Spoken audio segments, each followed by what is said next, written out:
প্রিয় বন্ধুরা আসসালামু আলাইকুম। বরাবরের মতোই আর একটি নতুন ভিডিও নিয়ে হাজির হয়ে গেলাম আপনাদের সামনে। বন্ধুরা, ভিডিওর শুরুতেই আপনারা দেখে নিলেন চলছে বরবাদ সিনেমার শুটিং চলাকালীন সময়ের কিছু মুহূর্ত।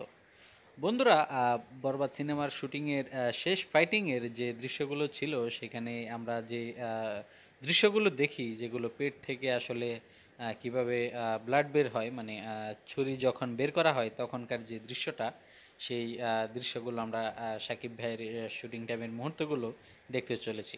বন্ধুরা, সাকিবিয়ান যারা আছেন এই ভিডিওটি দেখছেন, অবশ্যই আপনারা আপনাদের মতামত আমাদের কমেন্ট বক্সে জানিয়ে দিবেন। বন্ধুরা, চলুন বেশি কথা না বাড়িয়ে আমরা বাকি ভিডিওটুকু দেখে নেই। ভিডিওটি ভালো লাগলে একটি লাইক দিবেন, সম্ভব হলে সবার সাথে শেয়ার করবেন। ভালো থাকবেন সবাই। আল্লাহ হাফেজ।